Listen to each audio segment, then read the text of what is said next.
چارہ گر کی تباہی کی صورت میں وہاں مستقل قیام کا دوسرا مفہوم یہی تھا کہ مردہ لوگ کہیں آتے جاتے نہیں۔ یہ آوازیں کیسے آ رہی ہیں ٹائیگر؟ بہرام نے ٹائیگر کو جذباتی ہوتے دیکھ کر موضوع بدل دیا۔ اب ویلاری کی چیخو پکار اس تک بھی پہنچ رہی تھی۔ یہ منہ زور ویلاری ہے، فی الحال الماری میں بند ہے، لیکن اس کے بارے میں آپ فکر مند نہ ہو۔ کیا یہ وہی عورت ہے جس سے تم میوزیم میں ملے تھے؟ جی ہاں، لیکن اس کے چہرے پر ان گنت بورے۔ بس روانہ ہونے والا ہوں۔ بہرام نے اس کی بات کاٹ دی۔ گڈ، خوب دل بھر کر تفریح اور آرام کریں۔ اسکاؤٹنگ کرنا چاہیں تو میرے پاس ایک بہترین گائیڈ بک ہے۔ بالکل، اس میں غیر محدود صلاحیتوں کا بھی ذکر ہے۔ اس میں مصنف کی حیرت انگیز صلاحیت اور حوصلے پر بھی روشنی ڈالی گئی ہے۔ اس میں گھٹیا سیاست کی نقاب کشائی کی گئی ہے۔ میں صوبموک جا رہا ہوں، کیا وہاں بھی اسکاؤٹنگ کے بہترین مواقع ہیں؟ بہرام نے پوچھا۔ پتہ نہیں، کتاب میں اس قسم کے موضوع پر کوئی باب نہیں ہے، ٹائیگر نے جواب دیا۔ ریسیور رکھنے کے بعد ٹائیگر نے ویلاری کو الماری سے نکال کر اچھی طرح سمجھانے اور اپنی راہ منتخب کرنے پر آمادہ کرنے کی کوشش کی۔ تمہارے پاس دو راستے ہیں، پہلا کہ میرے ساتھ ایجماؤنٹ مینشن چلو، یا پھر یہیں بندی پڑی رہو۔ میں تمہارے ساتھ ایک رعایت کر سکتا ہوں، وہ یہ کہ اگر منہ بند رکھنے کا وعدہ کرو تو میں تمہیں چھوڑ بھی سکتا ہوں۔ ویلاری جو ٹائیگر سے سخت نفرت کرتی تھی، جو گالی کے بغیر اسے مخاطب نہیں کرتی تھی، مسکرائی اور پھر ہنسنے لگی۔ اس نے ان کے ساتھ جانے کا فیصلہ کیا۔ شاید وہ یہ سوچ رہی تھی کہ کسی الماری سے نکل کر بھاگنے کا امکان کم ہے، جبکہ ان کے ساتھ باہر نکل کر گھومنے پھرنے میں فرار کا امکان زیادہ ہے۔ وہ کہیں بھی کسی بھی سڑک پر سپاہی کو دیکھ کر شور مچا سکتی تھی۔ جین لوئس ایک لمبے فلٹر میں سگریٹ پی رہا تھا۔ کھڑکیوں پر ریشمی اور باریک پردے سرسرا رہے تھے۔ اس نے سرخ اینٹوں والے مینشن کی ان کھڑکیوں سے باہر دیکھا۔ وہ تیسری منزل پر تھا۔ عمارت اور سڑک کے درمیان ایک سرسبز میدان نظر آ رہا تھا۔ انکل کا دل ہمیشہ کی طرح یہاں بھی جین لوئس ڈی جون کی اونچی سرخ چمڑے والی کرسی کے قریب کھڑا ہوا اپنے شہنشاہ کو بغور دیکھ رہا تھا۔ ریڈنگٹن کے انجام پر مجھے بہت دکھ ہوا۔ انکل کارل نے بہت دیر بعد خاموشی توڑی۔ ہاں، لیکن جو کچھ ہوا وہ غیر متوقع نہیں تھا۔ جین لوئس نے کندھے اچکا کر جواب دیا۔ اس نے ہمت کی اور اچھی کوشش کی۔ یہ اس واقعے کا مثبت پہلو ہے۔ آج ہم پھر کوشش کریں گے۔ ہمیں ان میں سے کسی ایک کی ضرورت ہے، پھر اسے اس کی تنظیم کے بارے میں اگلوانا مشکل نہ ہوگا۔ کیا ان کے کمروں پر نگرانی کے لیے لوگ موجود ہیں؟ یس جین لوئس، انکل کارل نے جواب دیا۔ جو ہی وہ وہاں سے نکلیں گے، ہمارے آدمی ان کے کمروں کو کھنگال ڈالیں گے۔ اگر کوئی مفید بات معلوم ہوئی تو وہ فوراً ہی رپورٹ کریں گے۔ گڈ، پیرس میں موجود کمپیوٹر امریکی کمپیوٹر سسٹم کی گنجائشوں کا تجزیہ کر رہے ہیں۔ اگر اس خفیہ تنظیم کا تعلق کسی کمپیوٹر سسٹم سے بھی ہے تو پھر ہمارے اپنے کمپیوٹر اس کا محل وقوع بتا دیں گے۔ یہ کہہ کر جین لوئس نے انکل کارل کو مسکرا کر دیکھا اور بڑے ہی خوشگوار لہجے میں کہا، ان حالات میں محض تفریح کے علاوہ اور کوئی کام باقی نہیں انکل کارل۔ چند لمحے بعد جین لوئس نے فلٹر کا بٹن دبا کر اور خود جھک کر کھلی کھڑکی سے جھانکنے لگا۔ 3 منزل نیچے 12 فٹ بلند باڑیں ایک دوسرے پر سے اس طرح گزر رہی تھی کہ جیومیٹری کی ایک مشکل ترین شکل بن گئی تھی۔ یہ شکل تقریباً 1 ایکڑ پر پھیلی ہوئی تھی۔ اس عمارت کو بنوانے والا ایکٹ جینسن ایجماؤنٹ 20ویں عشرے میں محض کھیل کود اور لطیفوں کے ذریعے کما کر یہ شاندار عمارت تعمیر کرائی تھی۔ اس نے کھیلوں کا سامان اس وقت بنایا جب کوئی بھی یہ خطرہ مول لینے کو تیار نہ تھا۔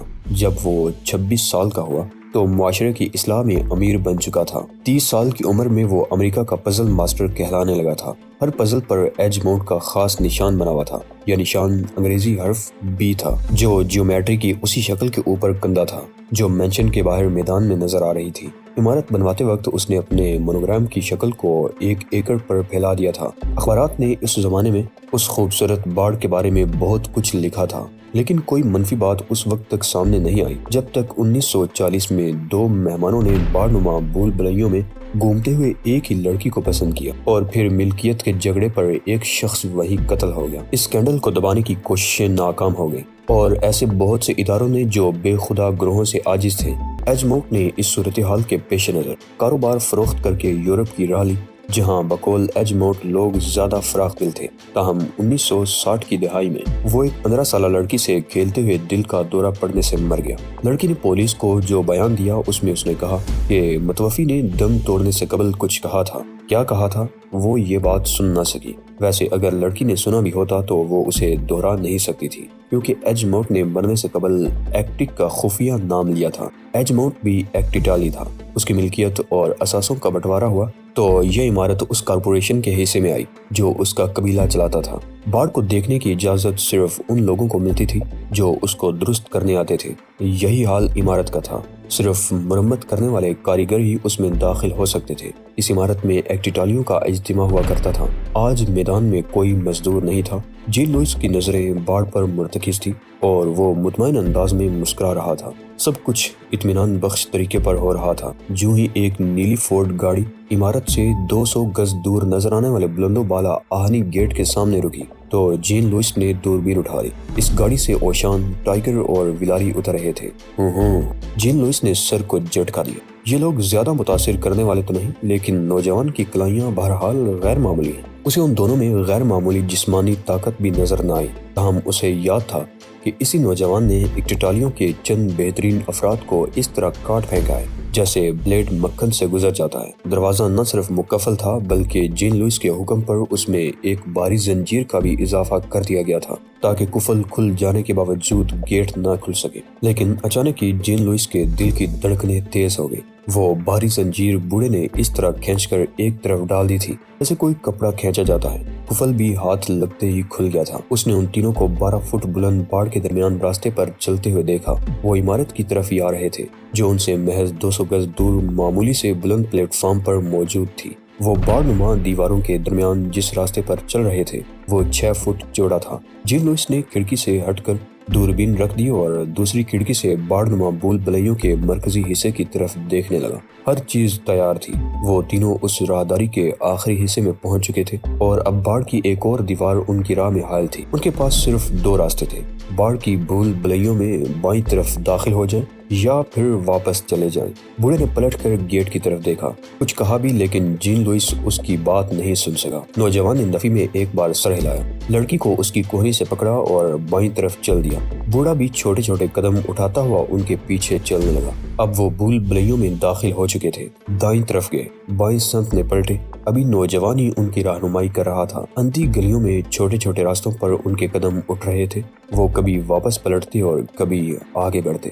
وہ آہستہ آہستہ مرکزی حصے کی طرف بڑھ رہے تھے۔ جین لوئس کے قریب رکھا ہوا ٹیلی فون بج اٹھا۔ اس نے اشارے سے انکل کارل کو ریسیور اٹھانے اور بات کرنے کی ہدایت کی، لیکن اس کی نظریں ان تینوں سے نہیں ہٹی۔ جب وہ تینوں بھول بلیوں کے کلب میں پہنچ گئے تو جین لوئس نے سیاہ پردہ چند انچ ہٹا کر جھک کر دیکھا۔ اسے یقین تھا کہ اب دلچسپ کھیل شروع ہوگا۔ ہم یہاں کیوں آئے ہیں؟ اوشان نے مطالبہ کرنے والے انداز میں پوچھا۔ آخر اس راستے پر ہی کیوں جس پر اتنے موڑ ہیں؟ اس لیے کہ ہم اس عمارت میں جا کر بوبی کو واپس حاصل کریں گے، ٹائیگر نے جواب دیا۔ اس لڑکی کی بات کر رہا ہوں جس کو وہ صرف اس وجہ سے اغوا کر سکے کہ آپ ٹی وی دیکھ رہے تھے لٹل فادر۔ ٹھیک ہے، ہر الزام میرے سر ہی ہوگا۔ میں ایسی دشنام ترازیوں کا عادی ہو چکا ہوں۔ ارے اس وقت تمہیں پریشان نہ کرو، اوشان نے سر ہلاتے ہوئے جملہ مکمل کر دیا، بلکہ عمارت تک پہنچنے کے لیے راستہ تلاش کرنے میں مدد دیں۔ تم یہاں آنے سے قبل ہی ذہنی طور پر بھٹکے ہوئے تھے، تم ہمیشہ ہی راستہ بھول جاتے ہو۔ اوشان نے کہا، بالکل ٹھیک، آپ جیتے میں ہارا، لیکن کیا اب آپ عمارت تک پہنچنے میں میری مدد کر سکتے ہیں؟ ٹائیگر کا لہجہ چبھتا ہوا تھا۔ ہاں کیوں نہیں، ہم باڑ کے اوپر سے گزر کر وہاں تک پہنچ سکتے ہیں۔ اوشان نے بہت آسان راستہ بتا دیا تھا، لیکن یہ لڑکی ہمارا ساتھ نہیں دے سکے گی۔ تب پھر باڑ کے درمیان سے نکل چلو، تیز دار پتوں اور ٹہنیوں سے یہ زخمی ہو جائے گی، پھر زور زور سے چلانے لگے گی۔ اگر چلانے لگی تو پھر میرا چلنا دوبر ہو جائے گا۔ ان کے سامنے اب ایک اور باڑ دیوار بن کر آ گئی تھی۔ کیا مصیبت ہے، ٹائیگر نے غصیلے انداز میں کہا۔ اگر ہم باڑ کے اوپر سے یا درمیان سے نہیں گزر سکتے تو پھر صرف ایک راستہ باقی رہ جاتا ہے۔ اوشان نے کچھ سوچتے ہوئے کہا، کیا؟ راستہ تلاش کرو۔ وہی تو کر رہا ہوں، ٹائیگر منہ بنا کر بولا۔ بات صرف اتنی سی ہے کہ یہ چھوٹا سا اور سادہ سا کھلونا ہے جس کو ہم بھول بلیاں سمجھ بیٹھے ہیں، اوشان نے انگلی اٹھا کر بتایا۔ بہت دنوں قبل کی بات ہے، شاید فرعون کا زمانہ تھا کہ ایک ماسٹر کو اسی قسم کی بھول بلیوں میں چھوڑ دیا گیا اور پھر پلیز، ٹائیگر نے ہاتھ اٹھا کر درخواست کی۔ اس وقت کسی عظیم ماسٹر کی کہانی کا موقع نہیں، آپ بھی ماسٹر ہیں، کچھ کریں۔ ہاں، ہر ماسٹر کو علم اور راستوں کی تلاش کا فن ورثے میں ملتا ہے، اوشان نے بڑے فخر سے جواب دیا۔ تب پھر کیا؟ ہم اس باڑ کے دوسری طرف کیسے پہنچیں گے؟ ذرا اپنا دائیں ہاتھ باڑ کے دیوار پر رکھ کر دیکھو، اوشان نے مسکراتے ہوئے کہا۔ ٹائیگر نے ایسا ہی کیا اور پھر اوشان کو سوالیہ نظروں سے دیکھنے لگا۔ اب آگے بڑھو، لیکن یہ خیال رہے کہ تمہارا ہاتھ کسی بھی وقت بارڈ سے نہ ہٹے۔ چلتے رہو، کوئی کونا آ جائے تب بھی چلتے رہو، موڑ آ جائے چلتے رہو، بس چلتے رہو، تمہیں باہر نکلنے کا راستہ خود مل جائے گا۔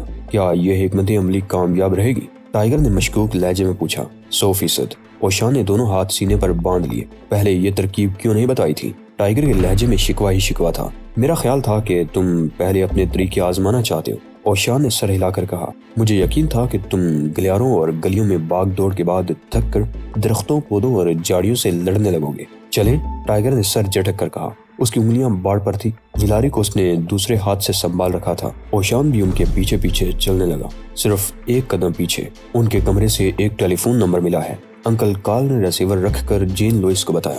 یہ نمبر مائن میں کسی ڈاکٹر بہرام کا ہے۔ بہرام؟ جین لوئس کی نظریں اب بھی بھول بھلیوں پر تھیں۔ پیرس کے کمپیوٹر سے کہو کہ وہ اس نام کا ریکارڈ چیک کرے۔ پھر وہ اچانک ہی مسکرانے لگا۔ اس نے ٹائیگر کو باڑ کی دیوار چھوتے ہوئے دیکھا تھا۔ اس کا مطلب یہ تھا کہ بوڑھے نے بھول بھلیوں کا عقدہ حل کر لیا تھا۔ جین لوئس سر ہلانے لگا۔ تفریح کا آغاز ہوا چاہتا ہے، اس نے اپنے آپ سے کہا۔ اس کھڑکی پر کوئی نظر آ رہا ہے شہزاد؟ اوشان نے ایک کھڑکی کی طرف اشارہ کیے بغیر کہا۔ ہاں، میں بھی دیکھ چکا ہوں۔ وہ دو ہیں، ایک نوجوان، دوسرا ضعیف۔ اوشان نے مزید انکشاف کیا۔ اسی لمحے بھول بھلیوں میں ایک آواز سنائی دی اور گونج بن کر ہر دیوار سے ٹکرانے لگی۔ اب یہ آواز ہر طرف سے آ رہی تھی۔ بچاؤ، بچاؤ، یہ بوبی کی آواز ہے۔ ٹائیگر نے فوراً آواز پہچان لی۔ ہاں، اور ایک سمت میں اشارہ کیا جہاں باڑ کی ایک دیوار موجود تھی۔